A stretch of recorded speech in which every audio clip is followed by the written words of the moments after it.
This is Jocko Podcast number 524 with Echo Charles and me, Jocko Willink. Good evening, Echo. Good evening. Let us be clear about three facts. First, all battles and all wars are won in the end by the infantryman. Secondly, the infantryman always bears the brunt. His casualties are heavier. He suffers greater extremes of discomfort and fatigue than the other arms. Thirdly, the art of the infantryman is less stereotyped and far harder to acquire in modern war than that of any other arm. The infantryman has to use initiative and intelligence in almost every step he moves, every action he takes on the battlefield. We ought, therefore, to put our men of best intelligence and endurance into the infantry.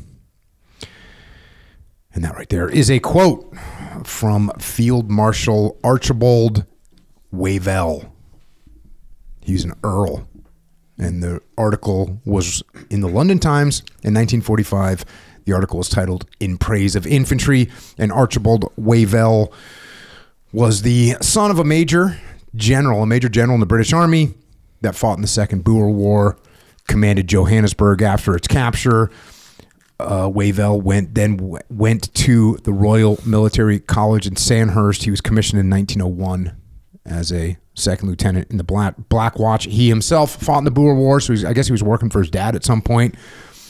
Then he was off to India. He fought in the Bazar Valley Campaign, which was a punitive expedition against a tribe on the northwest frontier. And punitive expeditions not quite politically correct evolutions. They're not considered very politically correct evolutions. It is what it sounds like. It's like a punitive, like someone in some tribe does something to, let's say, the colonialists, and then they go and just punish that group. So they could be pretty devastating. He then went to Staff College, spent a year as a military observer with the Russian Army, working as a staff officer when World War I began. Wounded at the Second Battle of Ypres, lost his left eye, awarded the Military Cross, but stayed in, worked as a staff officer. 34 years old, became a general, one of the youngest generals in the British Army, part of the Egyptian Expeditionary Force until the war was over. And then between wars, he kind of continued with his military career. 1937, he was a general officer commanding of British forces in Palestine and Transjordan, fought against the insurgents there. Continued various assignments in the Middle East and Greece and the Balkans. And then when World War II kicked off, he once again went through a bunch of different assignments, started in the Middle East. He went to Africa, fighting in Somaliland, Eritrea, Mogadishu, Libya. Eventually was there when they withdrew troops from Somaliland, and was part of that push, one of the leaders in the push into Greece and Crete in 1941, which didn't work out well. Fought early battles against Rommel in 1941, which also didn't work out well.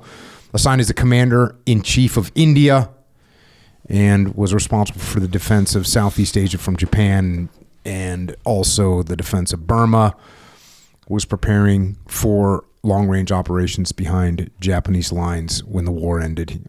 He stayed in India until 1947, returned to England, served as Lord Lieutenant of the County of London, and thankfully he wrote about military campaigns, wrote about military history, and wrote about military leadership. And fortunately for us, in 1953, they put together a little compilation of his works, and this little book is called Soldiers and Soldiering, and we're going to take a look at some of the lessons he got from this pretty long and varied military career, with some wins and losses, by the way. So let's get into it. Field Marshal Earl. He's an Earl. What's an Earl? I thought his first name was Earl when I first started reading about him. Yeah. But that's his title. Yeah. What do you know what that is? There's a bunch of different titles in the British royalty caste system, and this is one of them. You know, it's like Lord, Knight. Yeah, Knight would be subordinate, I think, to Earl. True. But Earl is one of the titles that you can get. Isn't there like Count? Yeah, like this is in the Count genre. Nice. Yeah. I'm married to a Brit. I didn't have time to research it with her because, plus, she gets really hyped up when she starts talking about, you know, British activities, hell yeah. royalty activities. So this, but this is a book. It's one of those books where you read it and you go, "Dang, that's a good way of thinking about it." Oh, he thinks that too, or oh, that's an angle I didn't think of. So let's get into it. Fast forward a little. I'm not proposing to deliver to you an apologia for generals, but to explain the qualities necessary for a general and the conditions which he has to exercise his calling. So he's just talking about what are the qualities that it takes to make a good general. And he read a bunch of, he says, I read a bunch of expositions from various writers about the virtues, military or otherwise, that are, considered to be required. And he ends up landing on Socrates. And Socrates said, the general must know how to get his men their rations and every other kind of stores needed for war. That's the opener. Opening thing, you need to be able to feed your people. He must have imagination to originate plans, practical sense, and energy to carry them through. This is an interesting topic, this energy thing. Energy. You know Rana, right? Yeah. She says energy quite a bit. And she'll say it multiple times like I just did. Energy. Okay. He must be observant, untiring, shrewd. And this is where we get into he's going to rattle off some dichotomies here. Kindly and cruel. Simple and crafty. A watchman and a robber. Lavish and miserly. Isn't this this is the literal dichotomies of leadership right here. Generous and stingy. Rash and conservative. So this is Socrates rattling off dichotomies that a leader has to be. All these and many other qualities, natural and acquired, he must have. He should also, as a matter of course, know his tactics, for a disorderly mob is no more an army than a heap of building materials as a house. Facts. He goes on a little bit here, but even this definition of Socrates does not, to my mind, emphasize sufficiently what I hold to be the first essential of a general, the quality of robustness, the ability to stand the shocks of war. So this is for him is the number one quality. And this is, man, when you look back at life, your life and people around you, and you think about how well did they stand the shocks of life or war, it's pretty telling. Probably this factor did not apply as much in Socrates' times. People did not then suffer from what is now elegantly known as the jitters. Yeah, you're right. Because in Socrates' times, they weren't sitting in a trench waiting to die for months on end from overhead fire, indirect fire. I can perhaps best explain what I mean by robustness by a physical illustration. I remember long ago when I was a very young officer being told by a mountain gunner friend that whenever in the old days a new design of a mountain gun was submitted to the artillery committee, that august body had taken it to the top of a tower some 100 feet high and thence dropped it to the ground. If it was still capable of functioning, it was given further trial. If not, it was rejected as flimsy.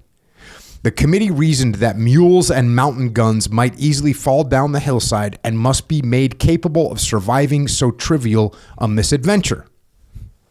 On similar grounds, rifles and automatic weapons submitted to the Small Arms Committee, I believe, are buried in mud for 48 hours or so before being tested for their rapid firing capabilities. The necessity for such a test was very aptly illustrated in the late war when the original Canadian contingent arrived in France armed with the Ross rifle, a weapon which had shown its superior qualities in target shooting at the Bisley Ranges in peace. In the mud of the trenches, it was found to jam after a very few rounds, and after a short experience of the weapon under active service conditions, the Canadian soldier refused to have anything to do with it and insisted on being armed with the British rifle. So you're going to use something in combat, you need to test it. Put it in mud, shoot it. And I got to see a bunch of these tests happen with some of the various weapons. We'll have to talk to Cappy Army through all that stuff.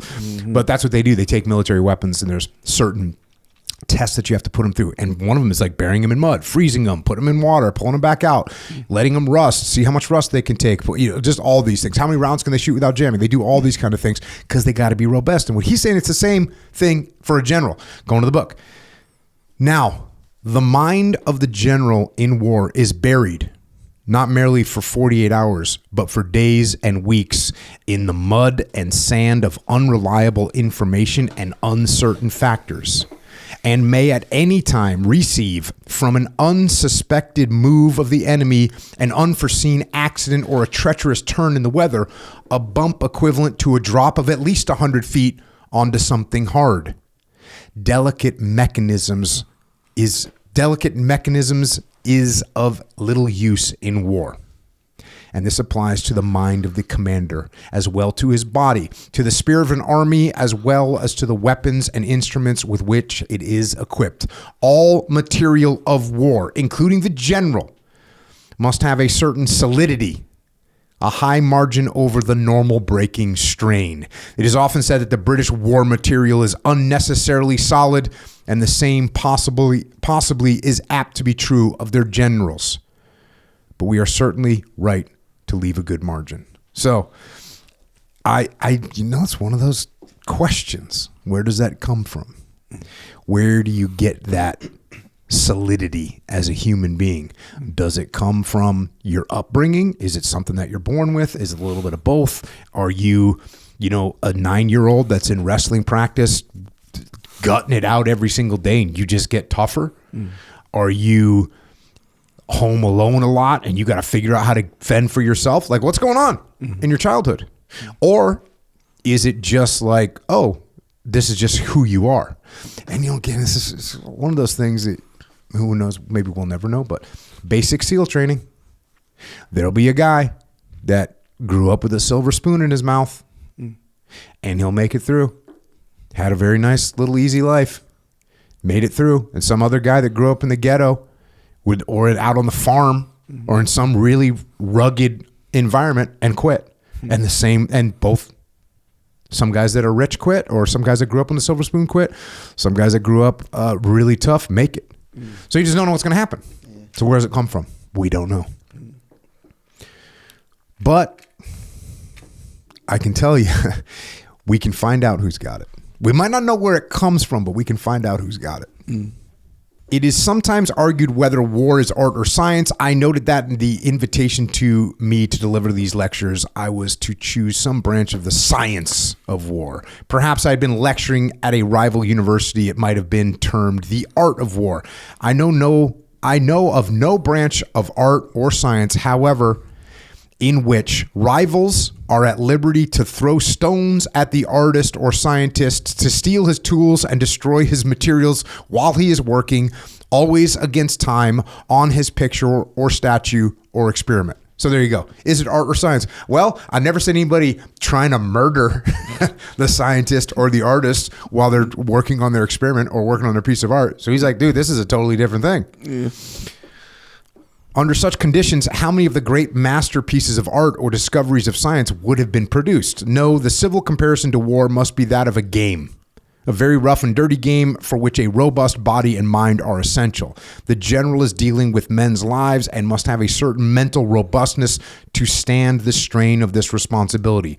How great that strain is, you may judge by the sudden deaths of many of the commanders of the late war. When you read military history, take note of the failures due to lack of this quality of robustness. I propose to say a few words about the physical attributes of a general: courage, health, and youth. Personal appearance we need not worry about. An imposing presence can be a most useful asset, but good generals, as the story of good racehorses, run in all shapes. Yeah, you can look like anything. Physical courage is not so essential a factor in reaching high rank as it was in the old days of close-range fighting, but it still is of very considerable importance today in determining the degree of risk a commander will take to see for himself what is going on. And in mechanized warfare, we may again see the general leading his troops almost in the front of the fighting, or possibly reconnoitering and commanding from the air. So he's saying, look, physically, sure, it's good to have that big physical presence, but it's not a necessity. And then courage, good to have, sure, but it's different now that you're not like charging across the battlefield with a sword. An example of the extent to which generals came under fire in the old days, you may like to know that at Marlborough's assault on Schellenberg during the Blenheim campaign, which is like the 1700s, 6 lieutenant generals were killed and 5 wounded in the Allied army, while the 1,500 British casualties at the action included 4 major generals and 28 brigadiers or lieutenant colonels. So that's some serious sacrifice from the head shed there. There's a good story told of one of Napoleon's marshals, Lefebvre, the gallant old soldier who became Duke of Danzig. A civilian friend was once envying him at his house and the decorations and other awards he had. At last, the old marshal got tired of it and said to him, "Well, if you want all these things, come out to my garden and let me have 10 shots at you at 40 paces. If you survive, I'll hand over to you my house and everything in it." His friend, perhaps naturally, objected. "All right," said the old marshal, "but remember that I had several hundred shots fire at me at that range before I got all these things." Yeah. Courage, physical and moral, a general undoubtedly must have. Voltaire praises in Marlborough that calm courage in the midst of tumult, that serenity of soul in danger, which is the greatest gift of nature for command. So staying calm. The greatest gift you can have is to be able to stay calm. Isn't that wild? It's wild to think that people are going to be in a senior leadership position and still have to contend with keeping their emotions under control. It's kind of wild for me to think about that. Yeah. How much of that do you think is I guess there's no way of knowing, but how much of that do you think is like them or people thinking that it's like cool? Yeah. To We're going to get to that. Yeah. There is a section there where he talks about like what people think of it. And certainly it can be seen as it can be seen as a tool that you could use. Yeah. But usually it's a tool for the weak. You mess something up. Like if I've got to like lose my temper, and I will say like calculated loss of temper, is obviously, do I recommend it? No. Have I had to use that? Yes. Yeah. Probably 3 times. Yeah. That's, if I include my kids, maybe like 5 times. If I include like my kids where I had to be like, oh yeah, they don't think this is a big deal. And you have to like escalate. Yeah. I wouldn't maybe not quite call it like losing my temper, but at least escalate where they feel like some emotion, right? Yeah. But that's like 5 times in the last, like, I don't know, how old am I? 54. Yeah, this is a long, long time, bro. Yeah. And that's kind of how it has to be. Otherwise, because it loses its effectiveness pretty quick. It's kind of almost like irony in a way where, well, when you do it, it's kind of like it can be effective. You do it again, and it's like 50% as effective. You do it again, 10% effective. You keep doing it, 0. Yeah. Well, yes, I agree with you, but also, and I agree with what you're saying, but also what you're not saying is that there's also a different effect that can happen. Because if you come and present me with something and I yell at you, are you going to present me with something again? Yeah. You're not. Yeah. So eventually, you just are not going to present anything. You're not going to take an initiative. You're just going to be a robot that's just trying to stay out of trouble. Yeah. So it has an effect. Maybe the first time you're right. Like it has an effect like, oh, dang, Jocko's serious about this. I better make that happen. But then I do it again, then I do it again, then I do it again. Not only is the effect it's diminishing to have the impact that I wanted, but it's having a different impact. Yeah. And the impact that it's having is just like, you're not looking to like even engage in any way. Yeah. Exactly. So being calm. And by the way, when I said he talks about this in a little bit, this kind of contradicts that because he talks a little bit more positively than I do. Well, a lot more positively than I do. I don't think losing your temper is good. I think it's weak. Back to the book here. A later military writer who had no great admiration for Joffre was compelled to admit that his stolid, calm, and obstinate determination in the darkest days of the retreat had an influence which offset many of the grave strategical blunders which he committed.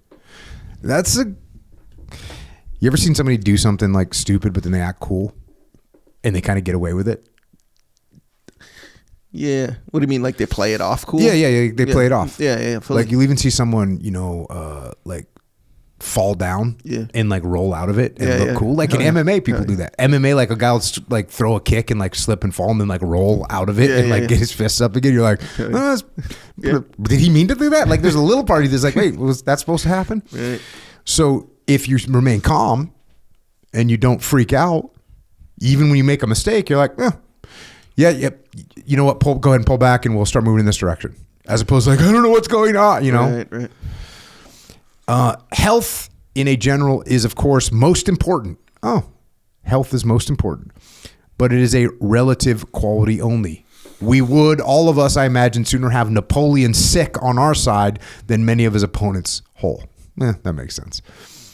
A great spirit can rule in a frail body, as Wolfe and others have shown us. Marlborough, during his great campaigns, would have been plowed by most modern medical boards. Next comes the vexed question of age. And he goes through talking about some of these people. Caesar and Cromwell began their serious soldiering when they were well over the age of 40. Marlborough was 61 at the time of his most admired maneuver. Turenne's last campaign at the age of 63 is said to be his boldest and best. Moltke, the most competent of the moderns, made his name at the age of 66. Bro, I got room. You got some time. And confirmed his reputation at 70. And this is the old days, bro. These guys weren't like on the path. Right. These guys weren't on the good nutrition. But, they probably weren't eating a bunch of processed junk either, right? Yeah. And plus, they were living out in the field, at least a little bit. Roberts was 67 when he went out to South Africa after our first disastrous defeats and restored the situation by surrounding the Boer army at Paardeberg and capturing Bloemfontein and Pretoria. Folk at 67 still possessed energy and vitality and great originality. So he's basically rattling off a bunch of people that got it done when they were in their 60s and even 70s.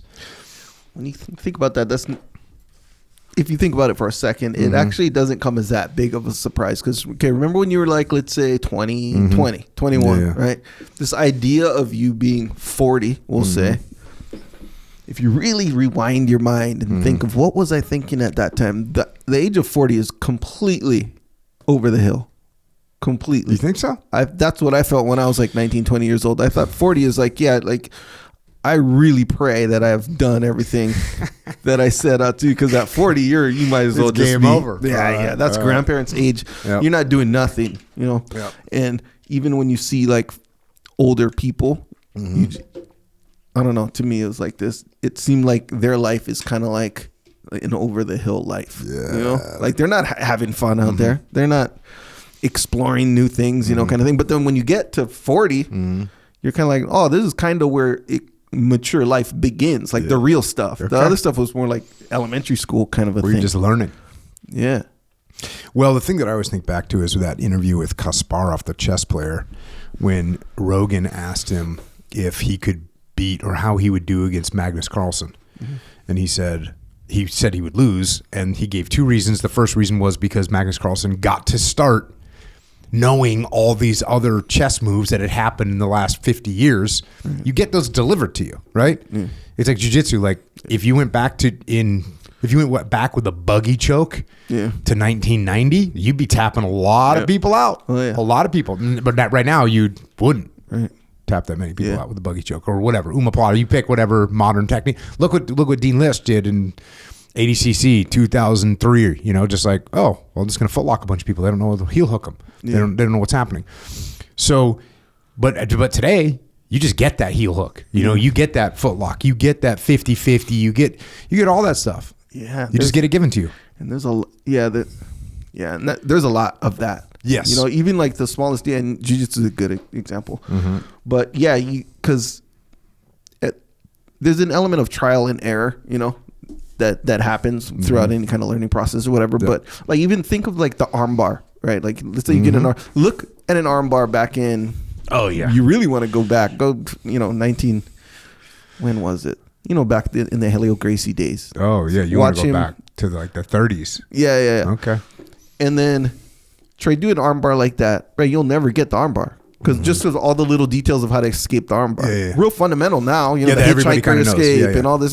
And it's like, but there was no no knowledge of that. Now it's like, no, don't do it that way because you can just do this, and boom, you have the knowledge right there. So it does make sense. Yeah. So Magnus Carlsen was just given all that. Right. The platform he was allowed to operate on was automatically elevated. The same thing with skateboarding. Like everyone can do a kickflip now. It's just like a joke.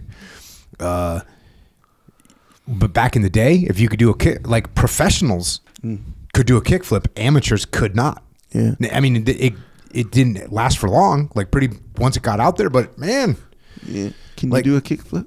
Yes. Right now? I mean, it might take me some cracks. Yeah. But do you know what an ollie is? Yeah. Hell yeah. I mean, there were when Tony Alva first got 4 inches of air out of a pool, it was like, bro, the whole world was, well, that's the limitations. You know what? Well, I guess a professional is going to be able to go 4 inches out of a pool. Now guys go freaking however, and Rodney Mullen took the ollie and started doing it on the ground and then started flipping the board around and all this other crazy stuff. But now people just get to see that it's possible, and you learn the technique. Like there is a specific technique of where you put your foot when you do a kick flip. You got to put your, if I'm a goofy foot, my foot goes out a little bit further to the right on the front of the board, and then that's the way you do it. And so, and if you just had to learn that by your own, it would take forever. Yeah. So being able to say, oh, here's the move, here's how you do it. Now listen, and this is what I would say about jiu-jitsu is there's 10 things that you have to do. Let's say theoretically there's 10 things you have to do to make a move work. I can teach you 5 of them, and the other 5, I can teach you where to put your arms, where to hold your grip. I can tell you where to put your weight, but you're going to have to feel it as well. And then the other 5 things, you're going to have to figure out for yourself because it can be a little bit different for you. And there's some things, you ever when you're teaching something in jiu-jitsu and you do it to someone, but you have to kind of do it to everyone in the class because there's no possible way they can visually see what you're doing. Yeah. So how are you going to teach that? Yeah. Like you can let them feel it as well, but then they've got to try it and then they got to do it back to you and they got to be like, hey, is this right? You go, well, not really. Put it a little bit more towards the shoulder. Okay, yeah, that's a little bit better. And sometimes it's really hard to transfer the knowledge. Yeah. And you notice there's some things in the world that when you do it, you have to get it right one time, kind of on your own. I was recently toe-in surfing. You ever heard of this before? Of course. So I'd never done it before, and I'd never done wakeboarding either, which is very similar. But people are talking to me, telling me how to do it, and they're giving me clear instructions. But each time I was doing I was making little mistakes, and I had to feel oh, what was that mistake? What was that mistake? What was that mistake? Yeah. And eventually, I got it. Right. And then once you get it, you're like, okay, I know how to do this now. Yeah. It's sort of like dropping into a half pipe on skateboarding or standing up when you're on a surfboard. The first time you do it, you're going to fall 4, 5, 7, 80 times, 60 times. Once you stand up once, though, it's you can almost immediately stand up again. Yeah. So there's some things that you have to do. You have to learn for yourself. But if someone tells you, okay, when you stand up on your surfboard, here's where you're going to put your hands. Here's the weight. Here's when you're going to do it. When you feel the board start to pick up speed on its own, put your hands here. Push yourself up, bring your feet up, and then we can do that a couple times on the beach. Whereas if I just said, hey, take this board, go out there and stand up on a wave, it would take you a month to even figure out how to catch the wave. Yeah, probably. So you have to learn the moves from somebody. Yeah. It's crazy how there's certain, even riding a bike, for example. Yes. Riding a bike is one of those ones where you can never study your way into riding a bike. You gotta do it. Gotta do 100%. It. Yeah. Yes. But when things are more technical, you have to get shown how to do the physical aspects of the movement. And then, the rote, there's a certain number of rote memorization of physical movement you can do. Yeah. And then once you have that, then you have to try it. And once again, and we see this all the time. You used to see this when, back in pre-UFC days. Oh, I'm going to throw the whatever combination I learned in Taekwondo at you. and then it's gonna cause this reaction. Right. But then when we fight for real, bro, you don't react at all like the way the instructor said. So now we have a totally different situation. Yeah. So you have to learn the physical way to do it, but then you have to go and spar. And that's what's so good about jiu-jitsu is you can take that, you can learn the moves, and then you can go and spar, what we call rolling. And you can do that at 100% effort because you can resist me 100%. And if I do the move correctly, I can get you still. Mm-hmm. So that's the advantage that Magnus Carlsen has. He got all this knowledge. So that was one thing that Kasparov said. The other thing Kasparov said was like, oh, plus I'm older now. My mind doesn't work as well as it used to.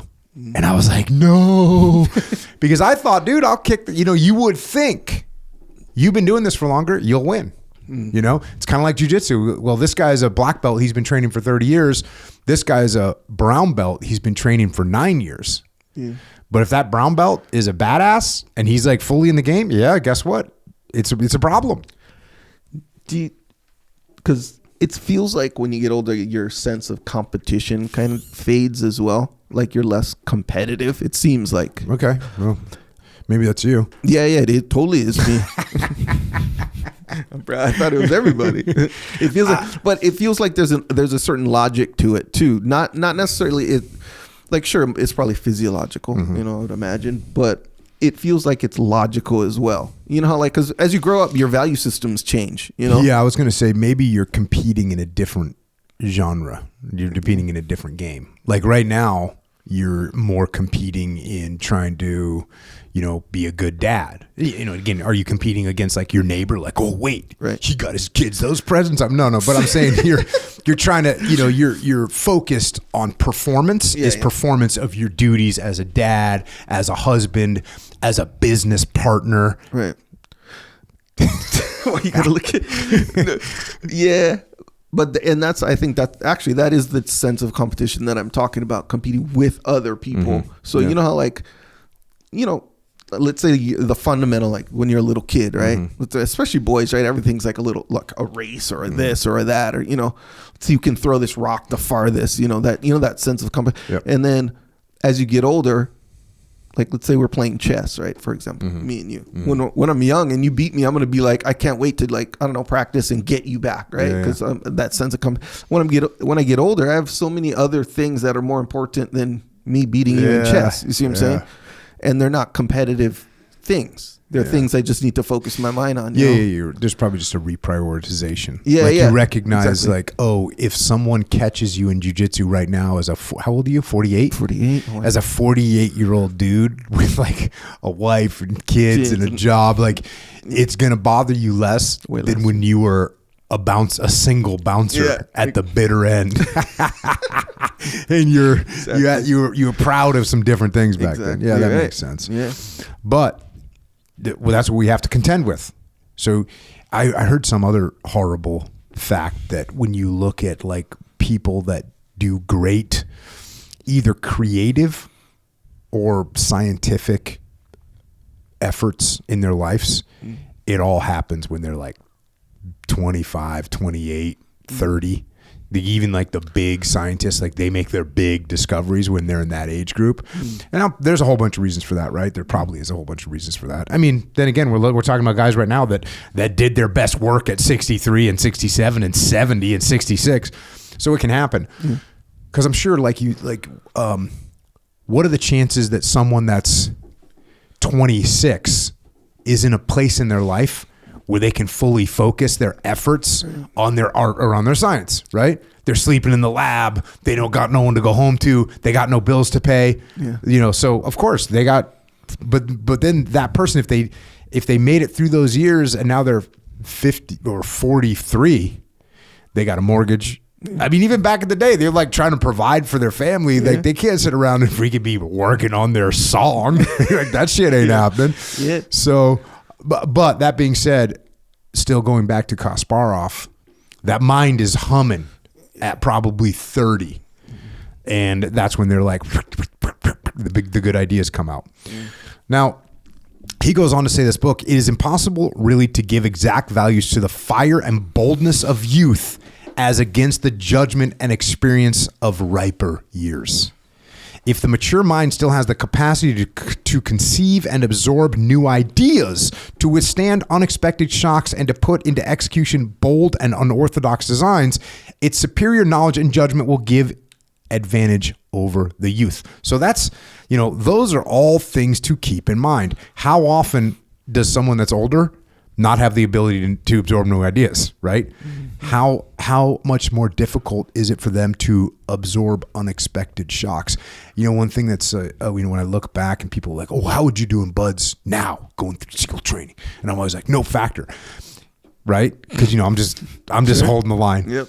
But what I actually think about was like, oh man, how painful would it be to be in like Navy boot camp right now? To have like, hey, you have to do this at this time today. And then after that, you have to do this. And then after that, you have to do this. Just that would just be a shock to the liberty that I have constructed in my life. Yeah. And then how often is someone that's a little bit older willing to take risks? Mm-hmm. Like when you're young, again, going back to someone that has no mortgage, no mortgage, no kids, no spouse, they can roll the dice all day with their money because they got nothing to lose. Yeah. But when you got more to lose, and let's say like a military person, and you're putting on the line your reputation and your career, or you're a politician, you got your reputation, your career, like that can be very difficult. So, but if you can do that, if you can keep an open mind, you can have new ideas, then you can use your knowledge to have an advantage over youth. And it says at the same time, there is no doubt that a good young general will usually beat a good old one. And the recent lowering of age of our generals is undoubtedly a step in the right direction, even if it may sometimes lose us prematurely a good commander. So there you go. I think my whole comment about the whole age thing, it's kind of like when people would say, hey, how much does your ruck weigh? Doesn't matter. Mm-hmm. This is what I'm carrying. Yeah. So how old are you? Doesn't matter because this is what we're doing. Mm-hmm. Fast forward. I don't think I need to expitate for long on the moral qualities of a leader. No amount of study or learning will make a man a leader unless he has the natural qualities of one. The qualities of a leader are well known to you and I shall deal with them further in my second lecture, so we'll get there. Here I will mention only the barest essentials. So it's interesting, he says that no amount of studying or learning will make a man a leader unless he has natural qualities. Here's what I've always said about that. Leadership is a skill, and you can certainly get better at it. If you were going for the NBA and you're only 5'8", is any amount of practice going to make you 6'4"? No. If you're a leader and you have a certain God-given ability with speech, you can get better at it, but you may not have the ability to be Martin Luther King or John F. Kennedy when you speak. It just, that's the way it is. So, but can you get better? Yes, you can certainly get better. And there's so many little qualities that a leader's supposed to have or should have, and you can make all of them a little bit better. And so if you make all of them a little bit better, you can improve as a leader. So you may not have the gift of being 6'4" to be in the NBA, but you can still be Steph Curry. What's Steph Curry? 6'1"? I don't know. Okay. Whatever he is, or Muggsy Bogues, who's 5'3", I think. I don't know. And he played in the NBA. Yeah. So, but he did it through a different approach and massive skills. So you can become a leader by utilizing and studying and learning the skills of leadership, as long as you have the most important one, which is humility. Going on. He says he's going to talk about the barest essentials. He must have character, which simply means he knows what he wants and has the courage and determination to get it. He should have a genuine interest in and a real knowledge of the raw material of his trade. And most vital of all, he must have what we call the fighting spirit, the will to win. You all know and recognize it in sport. The man who plays his best when things are going badly, who has the power to come back at you when apparently beaten, and who refuses to acknowledge defeat. There is one other moral quality I would stress as the mark of a really great commander, as distinguished from the ordinary general. He must have a spirit of adventure, a touch of the gambler in him. As Napoleon said, if the art of war consisted merely in not taking risks, glory would be at the mercy of very mediocre talent. Napoleon always asked if a general was lucky. What he really meant was, is he bold? A bold general may be lucky, but no general may be lucky unless he is bold. The general who allows himself to be bound and hampered by regulations is unlikely to win in battle. So again, there it is. We think we're looking for that disciplined, rigid individual that's going to follow all the rules, but we literally can't be bound or hampered by rules and regulations.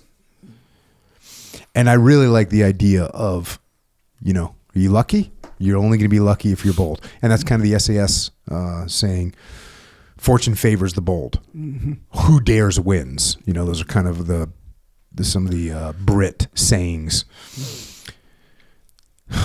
So far, we have dealt with the general's physical and moral makeup. Now for his mental qualities.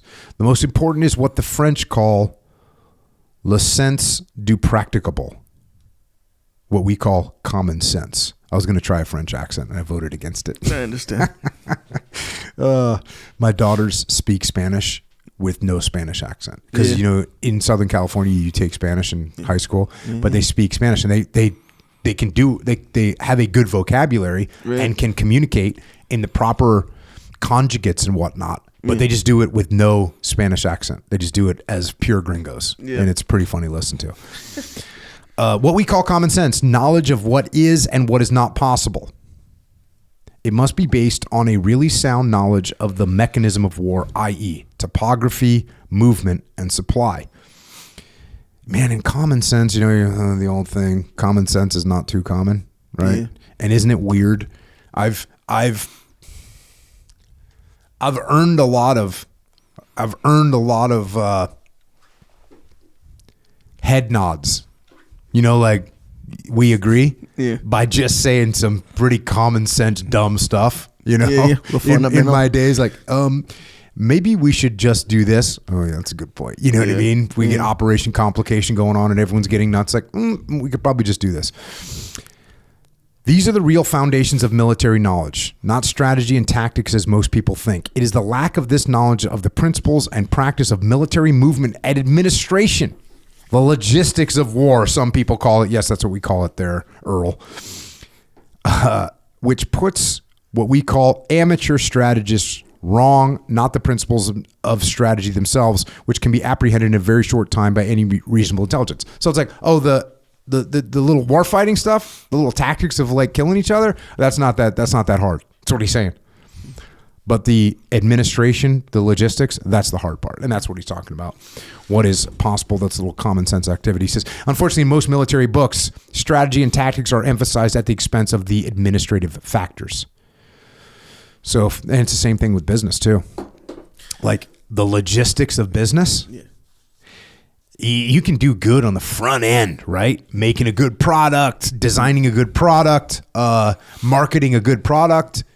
But logistics wins wars, and logistics is what keeps you in the game in business as well. Yeah. So you gotta be professional. Yeah. To make that stuff happen. Kind of pretty much any operation. So for whatever reason, I thought of concerts, or like some music festival, right? You always hear like, oh, it's a good festival. Yeah. But then when you think of a festival or a concert, we'll say with poor logistics, then you got bathroom issues, you got trash issues, you got all, you have congestion issues. Yeah. You got Woodstock 1999, right? Yeah, all these people it went crazy. Did you ever see a documentary called Fire Festival?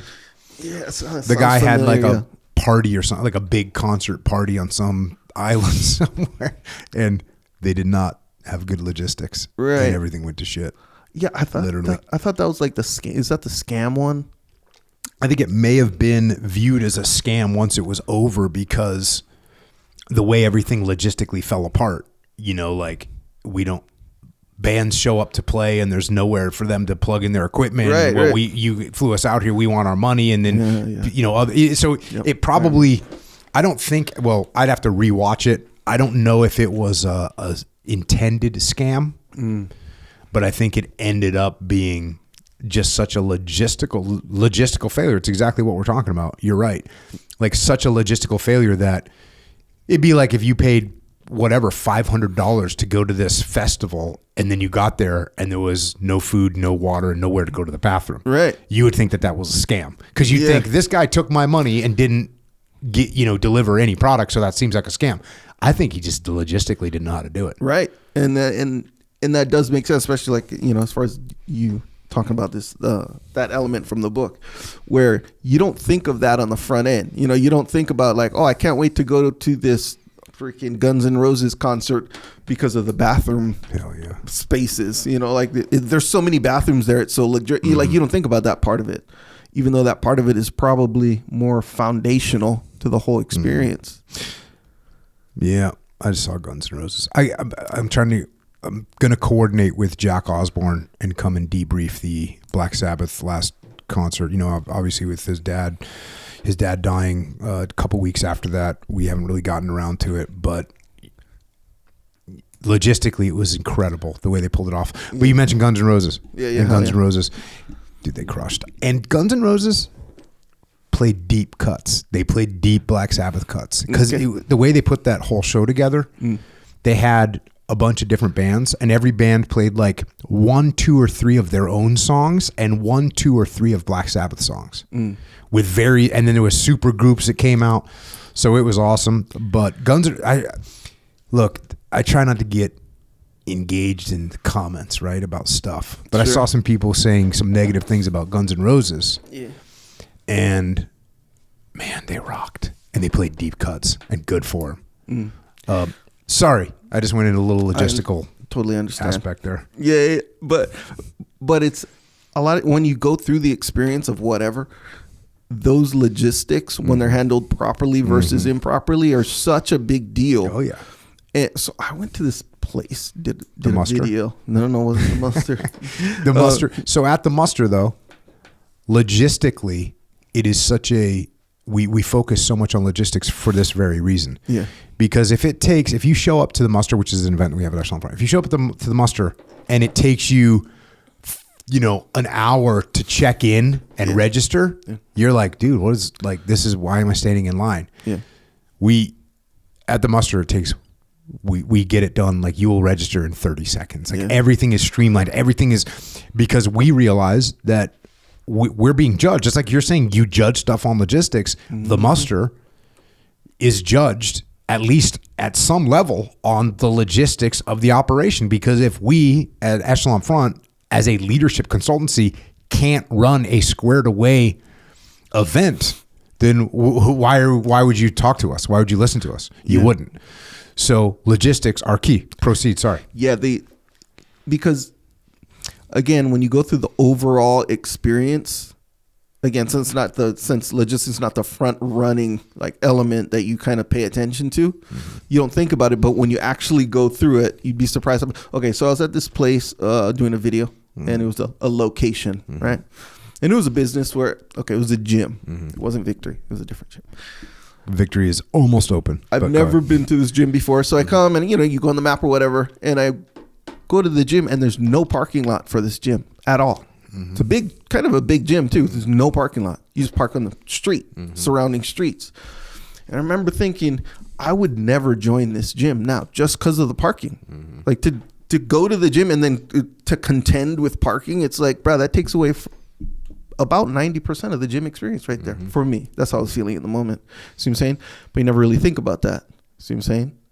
Well, you obviously thought about it. Oh yeah, when you're in the moment, but before that, you're thinking about, how, what kind of weight set does this gym have? Even all the way down to like, what does the lighting look like? How many mirrors?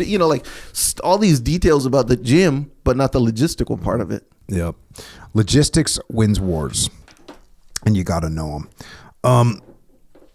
Fast forward a little bit. In conclusion, I wonder if you realize what a very complicated business this modern soldiering is. A commander today has to learn to handle air forces, armored mechanical vehicles, anti-aircraft artillery. He has to consider the use of gas and smoke offensively and defensively, to know enough of wireless to make proper use of it for communication, to understand something of the art of camouflage, of the business of propaganda, to keep himself up to date in their developments of military engineering. All of this in addition to the more normal requirements of his trade. On the battlefield, of course, conditions are completely different. In the conditions of the late war, no battalion commander launching his reserve company had anything like such a clear picture of the situation as any of these, while the commander-in-chief was not on the battlefield at all, but sitting in an office many miles back or recklessly pacing the garden of a chateau, waiting for news that seemed to never come. And when it came, was usually misleading. So you're going to be making decisions. You're not going to be there. And I kind of skipped over a part where he was talking about how previous commanders in different wars, whether it was Marlborough or Napoleon or Wellington, they would move to places where they could kind of watch things unfold. Mm. And that is very important for your, to lead. But these guys, they're like back from the lines, and you can't get up there because of modern warfare. It's just different. I was talking to a wildland firefighter the other day, and she was saying that she was like, I think they call it she was in charge of a big fire that was happening. And as her firefighters were fighting the fire, she had to move across the valley to the other ridgeline where the fire wasn't, so she could observe what the fire was doing and then call them, because what can you see when you're fighting a forest fire? You can see like fire and trees. Yeah. She had to move into basically an elevated position where she could watch what was happening and give directions. So sometimes that's what you have to do, but in this case, in this modern warfare case, you get separated to a point where you actually can't visually see, and you're having to assemble misleading information to try and make decisions. And if you don't make any decisions, obviously that's going to be failure. So you got to do something, you got to make something happen. So that's the way this modern warfare happens. As much as you want to get into the high ground and watch what's happening, like my friend Momo was doing, you don't get that opportunity.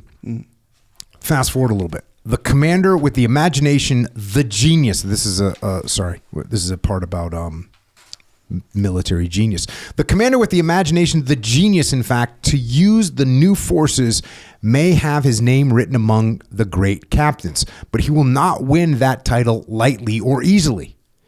Consider for a moment the qualifications he will require. On the ground, he will have to handle forces moving at a speed and ranging at a distance far exceeding that of the most mobile cavalry of the past. A study of naval strategy and tactics as well as those of cavalry will be essential to him. It seems to me immaterial whether he is a soldier who has really studied the air or an airman who has really studied land forces. It is the combination of the two, never the action of one alone, that will bring success for a future war.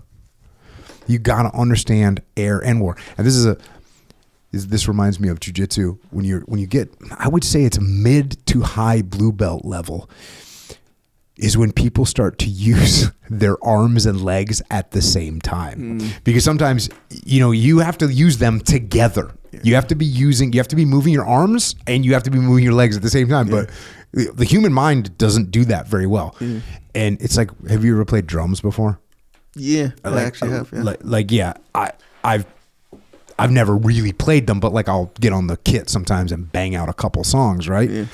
My right hand and right foot might as well be tied together because they will not do something different. And my left hand and left foot might as well be tied together too, because they're going to do this. They're going to move together. That's just the way they are. Right. And you can train yourself out of it. Yeah. That's something I look forward to doing in a few years. I'm going to learn to do that. You know what I mean? Like I'm going to learn how to make my right foot and my right hand do something different than my left foot and my left hand do something different.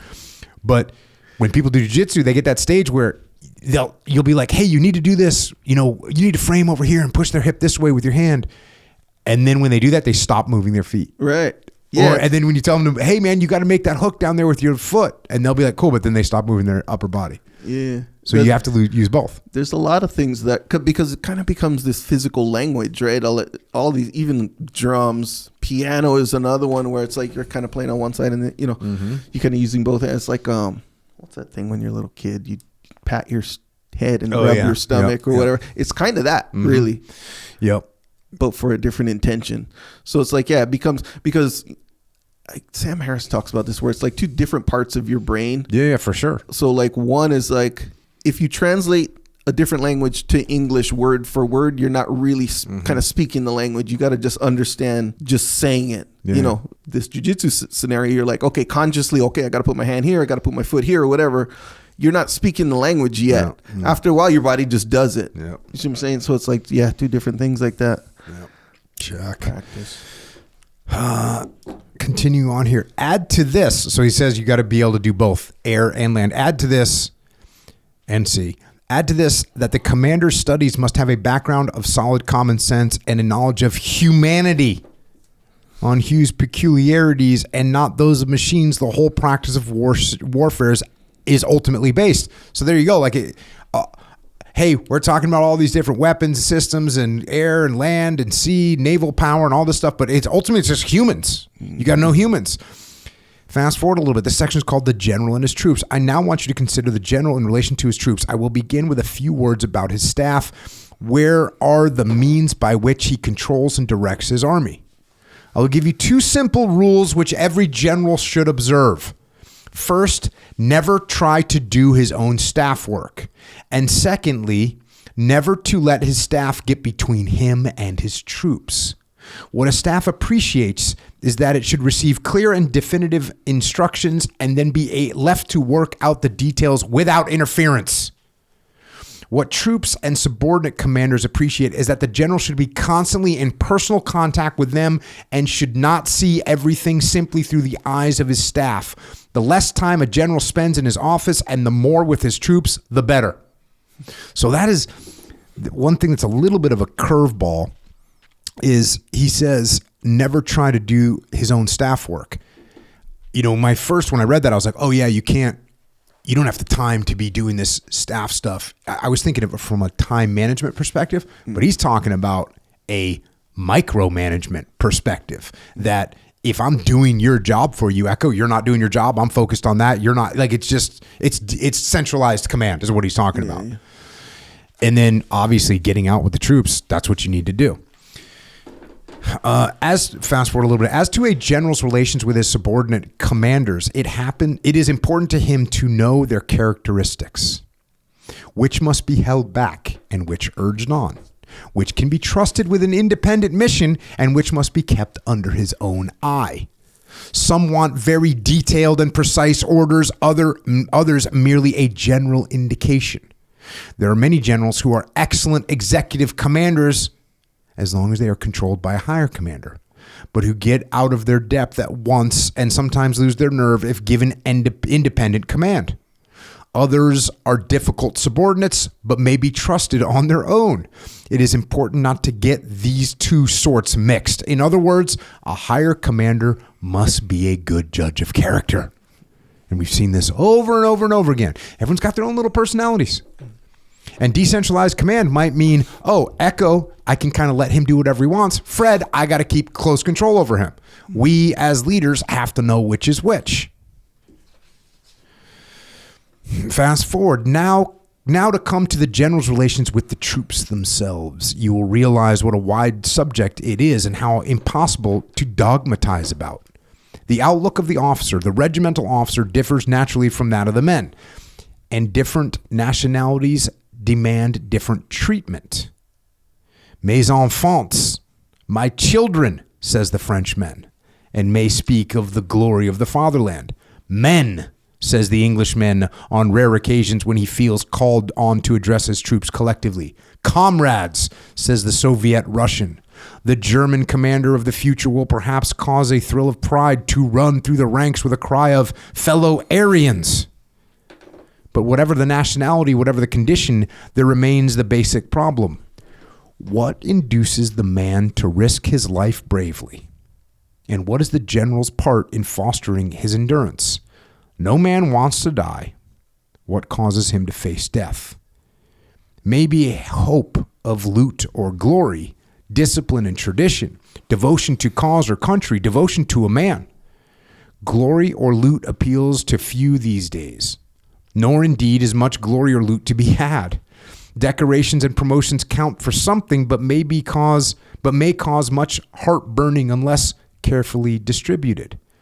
Belief in a cause may count for much, especially if fostered by mass propaganda, yet there is truth in the following from a book on the late war. So here's a quote. A man does not flee because he is fighting an unrighteous cause. He does not attack because his cause is just. He flees because he is the weaker. He conquers because he is the stronger, or because his leader has made him feel the stronger. It's weird when you break down stuff like that, right? Yeah, fully. Like, why did he lose the fight? He was weaker. Yeah. Or why did he start backing away? He was being overpowered. That's what causes the troops to keep pushing, because they think they can win. They believe they can win. They believe they're stronger. I've always kept the idea that I'm not going to get into a fight that I'm not going to win. And I'm not going to get into an argument that I'm not going to win, by the way. So if you hear me arguing with someone, which you hear very seldomly, but if you hear me contending with someone, if you can, put money on me, because I know I'm going to win. Right. If you're arguing with me, now if we're having a discussion and I'm asking you earnest questions, I'm open-minded. I may be right, I might be wrong. I might have an idea of what the deal is or not, what, but I'm not confirmed of it. But if you hear me saying, no, we should not do it like that, you should put money on me. Because I know I'm right. How often have you heard me say I know I'm right? I can't remember you saying that ever. Yeah, so it's going to be very, very seldom. Yeah. So you getting in entanglements where you think you're going to lose is not a smart move. And I don't do it. Now here it goes. To continue on with why are guys going to fight, right? But tradition and discipline, anyway, so far as the British are concerned, are the real root of the matter. I have not the time here to enter into any discussion on the subject of discipline. I will only remark that with national armies, as all armies, even the British, will be in a future war and general education, discipline should be a different matter from the old traditional military discipline. It has changed greatly since I joined and is changing still. But whatever the system, it is the general's business to see justice done. And here we're talking about military discipline for not doing the right thing. The soldier does not mind a severe code provided it is administered fairly and reasonably. As an instance, here is the verdict of a private soldier on Crawford in the retreat to Corunna. If he flogged 2, he saved hundreds from death. Discipline apart, the soldier's chief cares are, first, his personal comfort. So this is what a soldier cares about. His personal comfort, i.e. regular rations, proper clothing, good billets, and proper hospital arrangements. And secondly, his personal safety, i.e. that he shall be put into a fight with as good a chance as possible of victory and survival. Those two things combined, guns and butter, in other words. So, are you putting me in a situation where, I don't have a really good chance of winning, or at least as good a chance as I can possibly have of winning? If you're not doing that for me, it's going to be a problem. And have you given me food when you can, and clothing when you can, and gear when I can? If you haven't done that, that's a problem. It's funny to think about, in the SEAL teams, everyone's always trying to get gear. Everyone's trying to get more gear. And I've never really thought of it as such a morale boost, It's for if I would have known that back then, I'd be like, sir, we need to get these new boots. Yeah. Why do you need them? Well, first of all, for this type of environment we're going into, but also for the morale of the troops. Yeah. Modern generals are hardly known to the large armies they command. But without placing himself, and fast forward a little bit, without placing himself at the head of his troops in battle, a modern commander can still exercise a very real influence over the morale of his men. An outstanding example is Allenby's regeneration of the Egyptian Expeditionary Force in the summer of 1917 after their 2 repulses at Gaza in the spring of that year. Australians are not easily impressed by British generals, but the following extract from the Australian official history shows the impression made by Allenby. And here we go, quote, "There was nothing familiar about Allenby's touch with his regiments and battalions. He went through the hot, dusty camps of his army like a strong, fresh, reviving wind. He would dash up in his car to a light horse regiment, shake hands with a few officers, inspect hurriedly but with a sure eye to good and bad points the horses of perhaps a single squadron, and be gone in a few minutes, leaving a great trail of dust behind him. His tall and massive but restlessly active figure, his keen eyes and prominent hooked nose, his terse and forcible speech, and his imperious bearing radiated an impression of tremendous resolution, quick decision, and steely discipline. Within a week of his arrival, Allenby had stamped his personality on the mind of every trooper of the horse and every infantryman of the line." So you can have an impact. And this is an interesting little section here. "Should a general address his troops collectively or individually? I think if he has a gift that way. A gift not of eloquence necessarily, but of saying the right thing. He must be very sure of himself. He risks more loss of reputation than he is likely to gain. An unfortunate remark or tone or even appearance may lower his stock and do more harm than good." So you got, as a leader, you got to watch it. If you're gonna be talking, you got to be careful if you're gonna run your suck, as we say. I've been to a couple, man.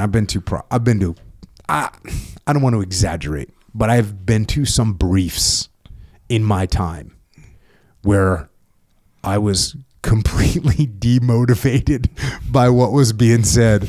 You know what I mean? You're like, dude. And sometimes I've had the sad occasion where my troops are getting collectively briefed to by someone, and it's landing so wrong.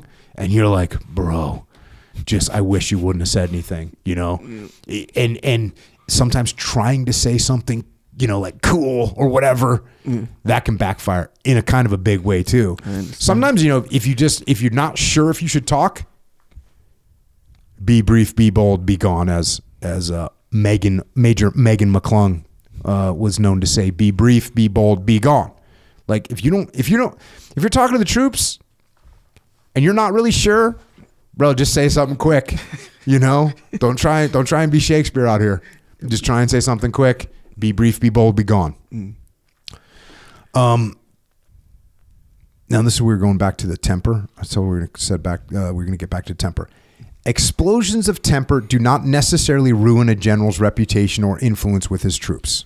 So he says it doesn't necessarily ruin it, right? So that's a pretty negative statement. It's saying, look, it does kind of ruin it, but not necessarily. Yeah. He says it is almost expected of them, which I think is bullshit, especially in this day and age. And it is not always resented, sometimes even admired, except by those immediately concerned. I just don't think that to be true. I disagree. And it's kind of weird hearing that from a Brit, because Brits are, stiff upper lip. Yeah, kind of proper. Yeah, kind of like limited emotions, especially British officers. So this one kind of hit me out a little bit out of left field. I just don't agree with it. The only thing I guess maybe is what you pointed out earlier, and I think this happens with kids, and I've talked about this with JP Donnell, is like when you're a little kid and you see your dad lose his temper, and it seems like kind of a superpower because everyone kind of gets out of their way and like, okay, I guess we're just going to do what dad says. That can rub off where now you think like, oh, other people are kind of thinking that, but then you forget that other people are now 24 and you're like, bro, you can't control your freaking temper. You're yelling and screaming. Look, what's wrong with you? Yeah. Maybe that's why the British kind of consider this to be the case, because culturally they don't lose their temper. Culturally, everyone's like, so when they do, it's kind of like this big deal. It's kind of this exceptional moment. See what I'm saying? Yeah. Because if it's not an exceptional moment, that's kind of like, bro, this guy's flying off the handle again. You got to get his act together, kind of a thing. Yeah, maybe. I don't know. I'll go with, hey, it doesn't necessarily ruin your leadership capital. Yeah. Necessarily. Yeah. But chances are like it ain't good. I could see, like, let's say you're a really good leader and somebody does something that's out of line and you show some emotion and anger towards them, and then everyone goes, damn, dude, like, Echo just said, hey, he's really serious about, like, we can't show up late, like, we're gonna be. So I think that might be the situation where you could kind of get away with it, but even that is like a stretch for me. Yeah, you're right. It feels like you kind of got to thread a needle, like, very specifically to pull that off where it's, like, effective. And then you can only do it one or two times, like I said, in your life. Yeah, like in your inner workings with that team, like, this cannot be basically a habitual thing. Anytime that you come off as overreacting, you're going to jam yourself up pretty much. So so if you do it often, I feel like that's overreacting. It also has one sentence here. It says, "But sarcasm is always resented and seldom forgiven." I was kind of a little bit surprised at that. I get it. You got to be careful with sarcasm, especially in a leadership position, because it cuts way deeper than you mean it to. So you got to be careful with that. But I don't know. But being resented seems a little bit strong. I feel like because sarcasm is humor, right? Would you say? To me, the rule has always been, since I was a kid, up until literally right this moment, the rule is, if it's more funny than it is insulting, you're clear. It's valid. Exactly right. But I think you're right though. Where when you're the leader, it cuts different. Like, because the subordinate will be like, oh wait, is he serious? Like, is there a for real problem within that joke? Kind of a thing. Yeah. So it makes sense. It's not even. But peer to peer, that's the rule. Yeah. Speaking of humor, should the high commander have a sense of humor? Certainly a sense of humor is good for anyone, but he must not display it too much or too often. I'm okay with that. We had the one guy at the muster a long time ago. Says, hey, I'm a guy, I like to joke around. I like to get my shots in, and no one takes me seriously. Right. I was like, hey, bro, stop making so many jokes. Same thing here. The British soldier, fast forward a little bit, the British soldier himself is one of the world's greatest humorists. That humorous race, this was funny. I just had to read this. That unhumorous race, the Germans, held an investigation after the late war into the causes of morale and attributed much of the British soldier's staying power to his sense of humor. They therefore decided to instill this sense into their own soldiers and included it in their manuals in order to cultivate it. They gave an illustration in the manual, one of Bairnsfather's pictures of Old Bill sitting in a building with an enormous shell hole in the wall. A new chum asks, "What made that hole?" "Mice," replies Old Bill. So they got this, a picture, and there's a big shell hole in the wall, and the old salty soldier sitting there, and the new guy's like, "What made that hole?" And the guy goes, "Mice." And then it says, in the German manual, a solemn footnote of explanation is added. It was, quote, "It was not mice, it was a shell." So they had to explain the humor. And I thought that was pretty funny. Fast forward. In the lecture hall of a French infantry school, which I once attended, was written the following from Ardant Dupic, which we covered his work on this podcast. We covered this quote as well. "The man is the first weapon of battle. Let us then study the soldier in battle, for it is he who brings reality to it. Only study of the past can give us a sense of reality and show us how the soldier will fight in the future."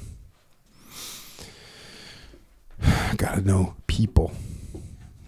And he kind of goes into that a little bit here. To learn that Napoleon won the campaign of 1796 by maneuver on interior lines or some such phrase is of little value. So whatever tactics and actual battlefield maneuver Napoleon used doesn't really matter. It's little value. If you can discover how a young, unknown man inspired a ragged, mutinous, half-starved army and made it fight, how he gave it the energy and momentum to march and fight as it did, how he dominated and controlled generals older and more experienced than himself, then you will have learnt something. Napoleon did not gain the position he did so much by a study of rules and strategy as by a profound knowledge of human nature in war. Well, it goes back to human nature once again, Echo Charles. A story of him in his early days shows his knowledge of psychology. When he was an artillery officer at the siege of Toulon, he built a battery in such an exposed position that he was told he would never find men to hold it. He put up a placard that said, "The battery of men without fear." And it was always manned. It goes into this a little bit. Here are a few principles that seem to me to embody the practice of successful commanders in their relations with their troops. A general must keep strict, though not necessarily stern, discipline. And again, you're going to find a little nice dichotomy, balancing of dichotomies here. He should give praise where praise is due, ungrudgingly, by word of mouth or written order. He should show himself as frequently as possible to his troops and as impressively as possible. Ceremonial has its uses. He should never indulge in sarcasm, which is being clever at someone else's expense and always offense. Maybe they have like a little bit more of a nuanced, specific definition of sarcasm, being very directed at a person. He should tell his soldiers the truth, save when absolutely necessary to conceal plans, etc.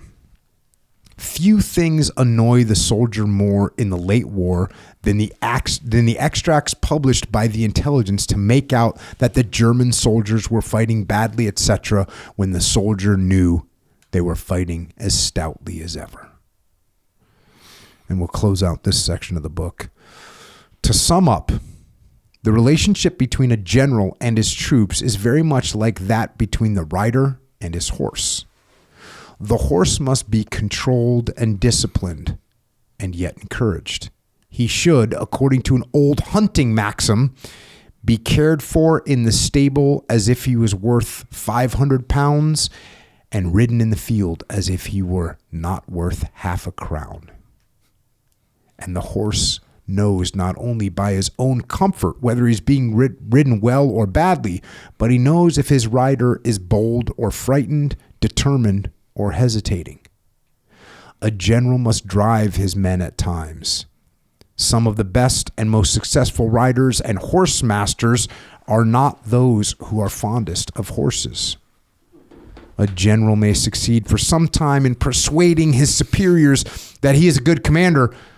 He will never persuade his army that he is a good commander unless he has the real qualities of one. And I got a little bit touched or perturbed or a little bit annoyed by the statement that some of the best and most successful riders and horse masters are not those who are fondest of horses. Because for me, if you're not a guy that loves your troops, loves your soldiers, then we got a problem, because we got to care about our soldiers more than anything. But then I thought about this, and I think this is where I'm going to take it anyways. You know, you get dogs, and someone that just spoils a dog, what kind of dog do you end up with? Spoiled dog. A spoiled dog. Someone that just spoils their kids, what do you end up with? Are they going to be functional kids? Are they going to reach their maximum potential? We know that they're not. So you can't overly care. You can't care to the point that you are not willing to push them. And what's the word he used? Drive, right? You gotta push your kids. You gotta push your troops. You gotta make sure that they're learning the path of discipline. And if you don't do that, they're not going to reach their potential. And if all you did with your troops was, oh, you guys want to go home? Oh, you guys want to go to the bar tonight? Oh, you guys don't want to come into work tomorrow? If that's what you do with your troops, you're not making good troops. And they're going to regret it. It's going to be worse for them. But I love that kind of point that I close with. He will never persuade his army that he's a good commander unless he has the real qualities of one. And like what that means to me is you can't fake it, man. The horse knows you're faking it. Have you ever ridden a horse before? Yeah. Yeah. The horse knows you're faking it. For real. Yeah, they know. You talk to anybody, like those horses know what you're thinking. Yeah. Pretty much kind of more than you do. Yeah. You know, you go with Iris Gardner on a horse, like she will tell you like, hey, you're acting nervous. You're like, what are you talking about? Like, no, the horse can see it. The horse can feel it. And dogs do that to some extent too. Yeah, that's what I remember. Mike Ritland said that where he put it in. I'm totally paraphrasing, but he was like, hey, you know when like a person walks in a room, for example, and they're like fidgeting and their eyes are darting around, and you know, you can pick up on that on a person, right? So dogs, they have that sense with you. Where so if you're like nervous, they can feel your nervousness, you know. It's like, it makes sense because dogs don't talk to you, you know. So that's kind of all they have is their little vibe sensory scenario, you know. Yeah, I used to have that with my wife when Odin was out and about. She would get nervous when he was around other dogs, right? Because is he gonna bark? Is he gonna lunge? Like, you know, kind of like a level of embarrassment. You know what I mean? Like, I'm a little bit embarrassed. If he barks at this dog, it's a little bit embarrassing. Yeah. And that what did that nervousness do? It made Odin think like, oh, this dog that's walking towards me is a problem. Right. And guess what I'm going to do? I'm going to bark. I'm going to let him know, do not be a problem with my mom over here. Yeah. So her being concerned that he was going to bark made him bark. Yeah. So I had to be like, just like, it's okay. Just chill and have a good time. And it chilled him out. Yeah. But you got to be careful with that. But the dog knows, the horse knows, and your team knows. Yes, and you can't fake it. It's not one of those situations, fake it till you make it. They will pick up on it. So we'll hit some of the remaining sections of this book on the next podcast. We'll talk about the soldier and the statement. We'll talk about unorthodox soldiers, what it means to be a good soldier. Very interesting take he's got on that. And then how to command, and then some other rules and stratagems of war, which obviously transferred over to the rest of our lives. Give him plenty of work with today. Lots of work to make us better. And there's always work that we have to do to make us better. Hey, mental work. But remember, there's a lot of physical things as that leader. You got to be physically ready to withstand the shock of war. And look, the shock of war might not come from war. It might come from life. In fact, I'll tell you what, it will come from life. So that means we got to be physically ready, mentally ready. That means we're training. And when we're training, when we're lifting, you're back on the mats of justice there, Echo Charles? Yeah, you know, a little bit here and there. Back in the game, as they say. What'd you roll with? You know, actually an old friend, Scott Cruz, who used to, I don't know what belt he is. He got his blue belt back in 18, so this, you know, experienced guy, but good guy. He used to work with my brother. Oh, right on. Back in the day. And then Anthony, Unchained Fit, did some rounds. And then, who else? Oh, Dr. Luke, of course. Well, as always. Dr. Lukey Boha. But yeah, it's good. So when we're training, lifting, need fuel. We recommend Jocko fuel. Now, is it true, Echo Charles, that Echo Charles is in a little bit of a cut phase right now?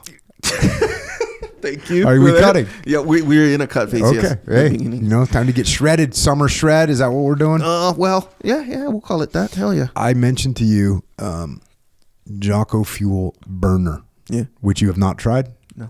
So I've tried it because I like to try the various products. Yeah. And one thing that is really kind of surprising is the like hunger diminishment when you take it. Yeah, it's got like the herbs in it to mitigate hunger. Yeah. And that seems like a little bit of voodoo, but man, I'm telling you, if you take some of that, look, it also's got some caffeine in it, so it gives you a little bit of that too. Yeah. But man, it definitely quells your hunger if you want to try it. Oh yeah, fully. And obviously, we got weight cutting that goes on in my family. Yeah, we got various athletes that are in the weight cutting programs for various combat sports, and so. Yeah, that burner stuff is really kind of good to go. And it's kind of good to go, like I said, I was telling you before we hit record today, is let's say you normally, like I normally eat around like 10. If I would normally eat around 10, I would take that burner stuff at like 9:45, maybe 9:30, 9:45, and you're not hungry, you know, and you feel good. So JockoFuel.com, you can get burner, you can get protein, you can get energy, you can get hydration, you can get joint warfare, you can get Time War. Man, I recommend you take Time War. Time War, just freaking GTG. Keep you in the Because game. let's face it, we don't want to know about that 67, 70-year-old situation. No. We ain't looking for that. No. But that's what's happening. So, you know, we're fighting that war. Time War. Time War. The Time War is effective. Well, yeah. When that day comes, where do you want to be? You know? You want to be still in the game. Still in the game. You're Still going in to the be 70. Yeah, it's coming. Yeah. For some people. For a lot of people. Yeah. Yeah. So when that day comes, I'm over here staying 33. staying 33, man. Hey, JockoFuel.com. Check it out. Also, check out OriginUSA.com. We got all kinds of like new products coming out. Do you see we're coming out with some surf shorts, like board shorts? Yeah. So, Okay. All right. super stoked on that. We got the little cargo pockets, so we're all happy. You know, listen, are these the shorts for surfing? No, because if you're going surfing in Hawaii, you're going to wear surf shorts that are meant for surfing. They might have like a little tiny pocket, but they're just a little bit different. These are board shorts for life. Hybrids. You know, they're meant. They got a pocket. You can put your wallet in there, put your keys in there or whatever, and yet dual purpose, like you said. Like, do we need to jump in the water? Make a save or whatever, Maybe. we could do it. Yeah. So we got that. We got all kinds of good stuff at OriginUSA.com. 100% American made. So check that out. Also, this Jocko store.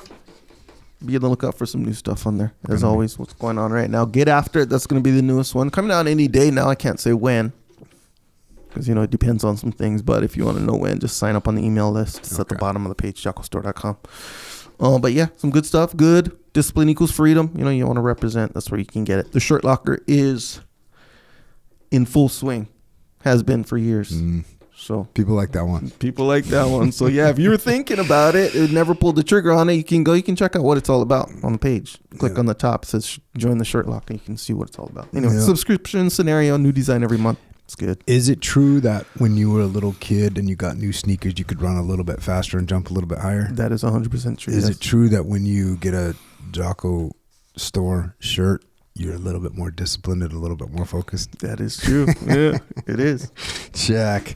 JockoStore.com. Also, we got some books. Put Your Legs On by Rob Jones. We got Dave Burke's book, Need to Lead. We got Things My Brother Used to Say by Ryan Mannion. We got Warrior Kid books. We got Extreme Ownership. All those. You guys know the deal. You can check those out. Also, we have leadership consultancy, echelonfront.com. You heard me mention a couple times today. We do live events. One is called The Muster. If you want to come and check out logistical flow, come to the Muster, check it out, and then you can learn how we make that happen. So that is at echelonfront.com. We have online learning as well, teaching these skills of leadership. Because listen, you heard me talking about it today. Hey, are you born with all the great qualities of a natural leader? Maybe you got a 7 in this category and a 9 in that category, but a 5 over in this other one. So we can maybe bump that 9 to a 9.5, maybe bump that 4 up to a 7.